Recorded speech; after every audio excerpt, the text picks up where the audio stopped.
جا سلطان سے کہہ دے سویرے نماز کے بعد عدالت لگا دے۔ سویرے جب عدالت لگی نا تو خواجہ معین الدین صاحب بازو پکڑا خواجہ قطب صاحب کا، نکلے تو دیکھا لائنیں لگی ہیں، مجمع لگا ہے، آنکھوں میں آنسو آ گئے۔ کہا حضور آپ کیوں روتے ہیں؟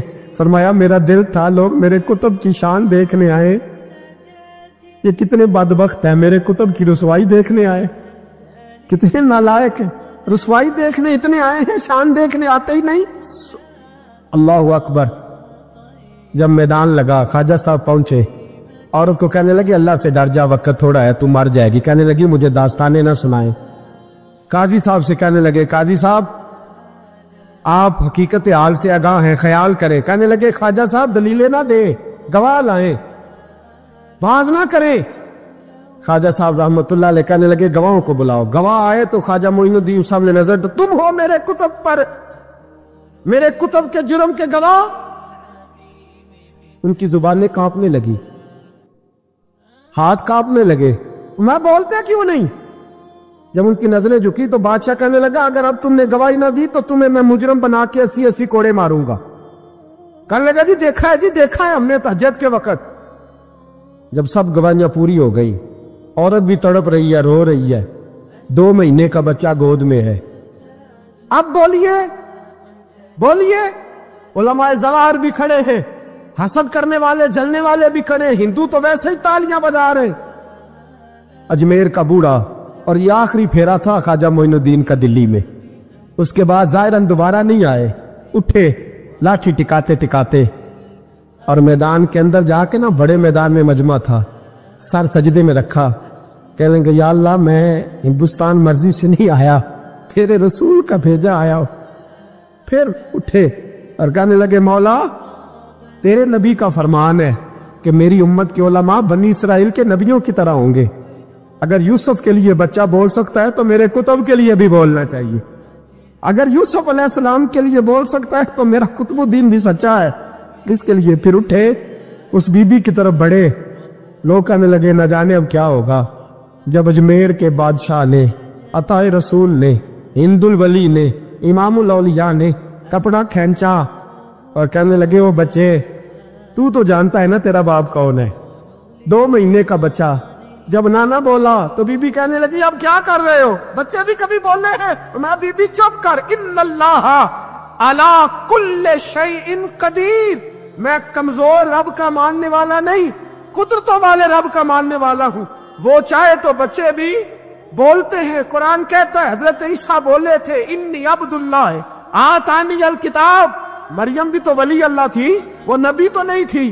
اگر ولی اللہ بنی اسرائیل کا ہو بچہ بول سکتا ہے، تو اگر ولی اللہ محمد عربی کی امت کا ہو تو بچہ پھر بھی بول سکتا ہے۔ یوں کپڑا ہٹایا، بچہ بول۔ 2 مہینے کا بچہ ماں کی گود میں اٹھ کے بیٹھ گیا اور بچہ بول کے کہنے لگا السلام علیکم یا ولی اللہ۔ جب یہ لفظ ادا کیے تو نعرے لگنے لگے، لوگ رونے لگے، بی بی بے ہوش ہو کے گری، فرمانے لگے مجھے سلام نہ کر، میرے کتب کی بات بتا۔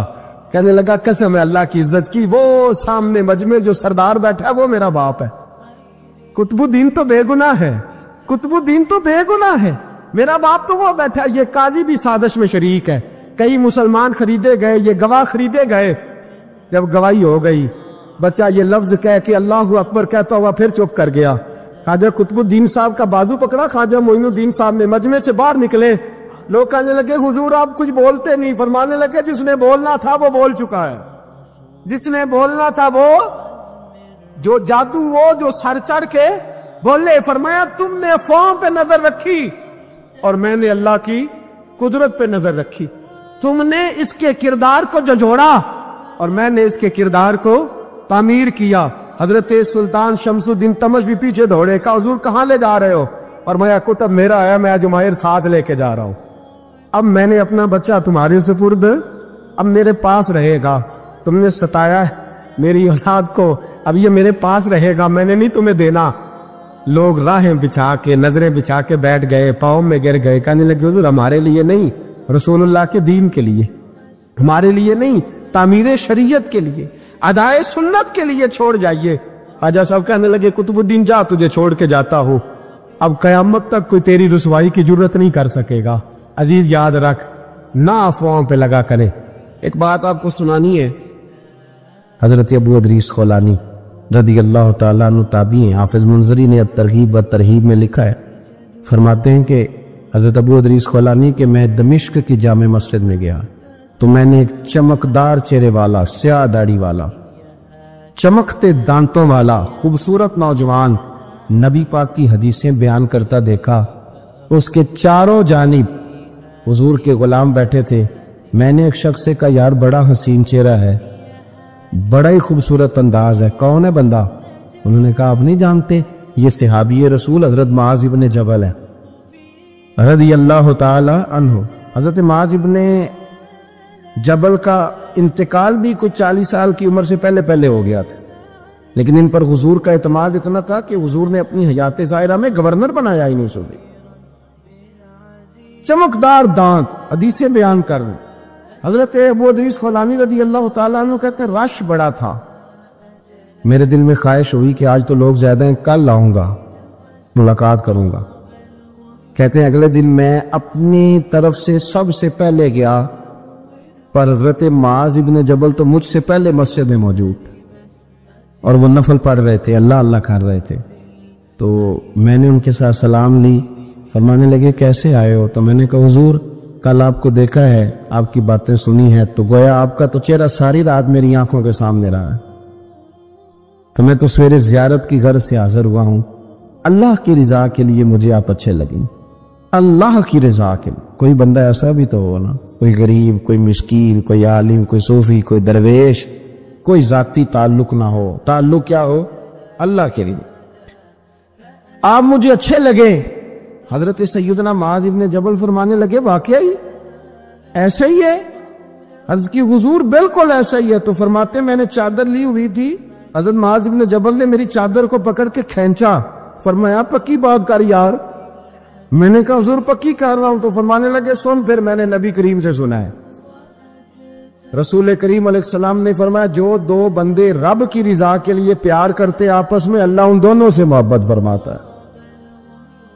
سن پھر اس کو یاد رکھنا، اللہ ان دونوں سے محبت کرتا ہے۔ حضرت ابو ادریس خولانی سے کوئی پوچھتا تھا نا کہ دنیا میں جانا ہے تو سرمایہ کیا ہے، تو فرماتے تھے یہ جو میں نے چادر لی ہوئی ہے نا، اس چادر کے اندر میرا وجود ہے، اور وجود کے اندر میرا دل ہے، اور دل کے اندر میں نے حضرت معاذ ابن جبل کو رکھا ہوا ہے، میں نے وہاں ان کا ٹھکانہ بنایا ہوا ہے، وہاں ان کا ٹھکانہ ہے۔ یہ دوڑی نکتہ چی ہے، کہیں چھپ کے بیٹھ جا، اور جس دل میں تو مکی ہے وہیں چھپ کے بیٹھ جا۔ اقبال کہتے ہیں جس دل میں تو مکی ہے وہیں چھپ کے بیٹھ جا۔ دوستو، رسول اللہ صلی اللہ علیہ وسلم کے غلاموں نے مالک کی رضا کے لیے لوگوں سے پیار، فروغ محبت میں کردار ادا کیا، اور بہترین کردار۔ آپ اپنی زندگی میں کچھ چیزیں ایسی بنائیں جن میں فقط اللہ کی رضا کے لیے محبت، خالق کی رضا کے لیے پیار، خالق کی رضا۔ آپ یقین کریں اگر تھوڑا تھوڑا کر کے ہم اس محبت کو فروغ دیں نا اپنے دلوں میں، تو بہت سارے بادل چھٹیں گے۔ ہم نے نا وہ تیزی سے دولت کو، لالچ کو، میں اکثر کہتا ہوں کہ میاں بیوی کا جو رشتہ ہوتا ہے نا، اس کو اللہ پاک نے نا قرآن پاک میں اپنی نشانیوں میں سے ایک نشانی قرار دیا ہے۔ ان دونوں کی وجہ سے گھر چلنا ہے، بچوں کی پرورش ہونی ہے، نظام زندگی۔ آپ گھر سکون کے لیے جاتے ہیں، اطمینان کے لیے۔ آپ اپنے گھر کے اندر جیسے بھی ہوں، آپ کہتے ہیں یہاں مجھے کوئی پریشانی، یہ میرا اپنا بیڈ ہے، اپنا بستر ہے۔ لیکن اگر اسی رشتے میں جب آپ بیج بوئیں تو سب سے پہلے دولت کا بوئیں۔ اگر لڑکے والے یہ لالچ کرتے ہیں نا لڑکی کیا لے کے آئے گی، تو لڑکی والوں کا بھی لالچ ہوتا ہے کہ لڑکا کماتا کیا ہے، ان کو بھی پتا ہوتا ہے کہ کتنے پیسے لاتا ہے، کیا کمائی ہے، کتنا کچھ جھاڑو پھیر لیتا ہے۔ آپ نے جب بنیاد یہ رکھی، مجھے دیانتداری سے بتانا، کہ پورا نیک ہو، پورا شریف ہو، پورا پرہیزگار ہو، لیکن دولت صحیح نہ کماتا ہو تو رشتہ آسانی سے ہو جاتا ہے۔ وہ بس سارا کچھ ٹھیک ہے، چلو کمائی تھوڑی کم ہے، وہ مشکل سے گزارا ہوگا، وہ کہتے ہیں نہیں جی نہیں، بھوکے تو نہیں نہ مرنا۔ کیوں؟ ہم نے اس کے اندر جب دولت کو شامل کر لیا، آ گئی دولت، تب جس رشتے کی بنیاد بھی دولت پہ ہوگی، وہاں آپ وفا تلاش کریں گے، وہاں ہم خلوص تلاش کریں گے، وہاں ہم للہیت تلاش کریں گے، اللہ کرے ہو جائے۔ لیکن وہ ہمارے مائنڈ سیٹ میں یہ بات ہوتی ہے کہ یہ جو معاملہ ہے یہ گڑبڑ ہے۔ اگر رضا الہی مقصود ہو، اگر اللہ کی رضا مقصود ہو، حضرت فاطمہ بنت قیس ایک صحابیہ تھی، انہیں طلاق ہو گئی، ان کے لیے 2 رشتے آئے، ایک حضرت عبد الرحمن ابن عوف کا مالدار ترین آدمی تھے، اور ایک حضور کے غلام تھے، وہ بڑے غریب تھے، مسکین تھے۔ ان کے والدین کی خواہش تھی کہ عبد الرحمن ابن عوف سے شادی ہو جائے، وہ بھی تو بڑے نیک ہیں، پارساں ہیں، عشرہ مبشرہ ہیں۔ حضرت فاطمہ بنت قیس نے کسی بندے کی ڈیوٹی لگائی، کہنے لگی پتہ کرو نبی پاک کی رضا کیا ہے، حضور کی رضا کدھر ہے؟ تو پتہ چلا حضور کی خواہش غریب کی طرف ہے۔ تو وہ خاتون اپنے ماں باپ کو کہنے لگی میرا نا اس غریب سے رشتہ کرا دو۔ انہوں نے کہا پتر، بیٹیوں کے بارے میں ماں باپ بڑے احساس ہوتے ہیں، ہم چاہتے ہیں کہ عبد الرحمن ابن عوف مالدار ہے تو وہ بھی تو نیک ہے نا، حضور نے دنیا میں جنت کی بشارت دی اور ان کا بڑا اعزاز ہے، حضور نے ان کے پیچھے نماز پڑھی، بڑا مرتبہ بڑا مقام والا صحابی ہے، وہ تو غریب آدمی ہے۔ اور پھر حضور نے حکم تو نہیں نہ دیا، خواہش کا اظہار کیا ہے۔ اس بی بی کے جملے بڑے شاندار ہیں، کہنے لگی آپ مجھے اللہ کی رضا کے لیے نا میرے نبی کے حوالے کر دیں، مجھے امید ہے اللہ رسول مجھے کبھی ضائع نہیں فرمائیں گے، مجھے حوالے کرے رسول کائنات۔ چھوڑے کو ضروری ہے دنیا داری ہر طرف دیکھنا، کہیں کوئی کام ایسا بھی تو ہو نا جو محبت کے زور پہ ہو، جو محبت کے لیے ہو۔ کوئی ہمارے پاس بڑے سارے لوگ آتے ہیں، بڑے سارے لوگ آتے ہیں، اور ہم اس قابل بھی نہیں جتنے لوگ آ جاتے ہیں۔ میں صحیح کہہ رہا ہوں، بالکل کوئی حیثیت نہیں، 1% بھی۔ جب پلٹ کے دیکھتے ہیں تو شرم آتی ہے کہ یار اتنی دور سے بندہ چل کے آ گیا، اس کو کیسے سمجھائیں، کس طرح کر کے۔ تو ایک آدھ دن پہلے ایک بزرگ آ گئے اور وہ اچھے صاف ستھرا ان کا مزاج تھا، بڑے شاندار، تو میں زیارت کے لیے ہوں۔ تو میں نے کہا زیارت شیارت والا تو کھاتا کوئی نہیں، چلو آپ آ گئے ہیں تو کوئی حکم کریں۔ تو کہنے لگے کوئی حکم نہیں، میں اللہ کی رضا کے لیے آیا ہوں۔ یہ کوئی تقریر نہیں تھی، یہ کوئی خطبہ نہیں تھا، نہ ان کے سامنے سپیکر تھا، نہ وہ شور کر رہے تھے، نہ وہ نعرے لگوا رہے تھے، نہ وہ ہاتھوں پہ ہاتھ مار رہے تھے۔ اور اس بندے نے کہا اللہ کی رضا کے لیے آیا ہوں، تو وہ بھی رو پڑے تو میں بھی رو پڑا، ختم ہو گئی بات۔ اب بات کو سمجھیں، یہ اتنا تگڑا رشتہ ہے نا یار۔ کسی رشتے کے بیچ برادری ہوتی ہے، کسی رشتے کے بیچ خاندان ہوتا ہے، کسی رشتے کے بیچ قبیلہ ہوتا ہے، کسی رشتے کے بیچ رنگ نسل ہوتی۔ وہ کتنا تگڑا رشتہ ہے کہ 2 بندوں کا رشتہ ہو، ایک بیچ میں خدا ہو، دوسرے محمد مصطفیٰ ہو۔ آپ کتنا اسے مضبوط رشتہ سمجھیں گے جس کے بیچ اللہ رسول ہو۔ اتنا تگڑا رشتہ، اتنا مضبوط تعلق، اتنی وسعت اس کے اندر۔ اللہ کی رضا کے لیے حضرت موسیٰ کلیم اللہ علی نبینا علیہ الصلوۃ والسلام سے رب کریم نے فرمایا، کہا اے موسیٰ میری رضا کے لیے بھی کوئی کام کیا ہے؟ اور موسیٰ علیہ السلام نے عرض کی یا اللہ میں نے تبلیغ کی، تو فرمایا وہ تو آپ کی ذمہ داری تھی۔ امام غزالی نے روایت لکھی ہے، اے اللہ میں نے آپ کے تمام احکامات پہ عمل کیا، موسیٰ وہ تو آپ نے کمال کیا، اللہ کے پیغمبر ہیں، میری رضا کے لیے تو یا اللہ تیری رضا کے لیے کیا ہے؟ تو رب کریم نے فرمایا کسی بندے سے صرف اس لیے پیار کیا ہے کہ وہ اللہ کا بندہ ہے، فقط اس لیے پیار کیا ہو کہ وہ اللہ کا بندہ ہے، فقط اس لیے۔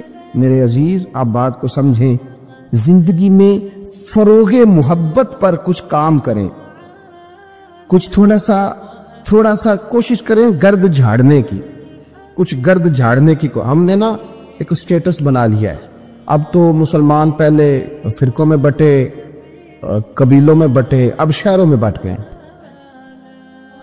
آپ کبھی گجرانوالا کے لوگوں سے پوچھو نا گجرات، تو کہنا ہو گجرات والے تو اللہ بچائے، کہتے ہیں کہ نہیں؟ گجرات کے لوگوں سے پوچھے گجرانوالا تو کہتے ہوتے کھاندے ہی بڑا نہیں، کس کی بات کرنا ہے؟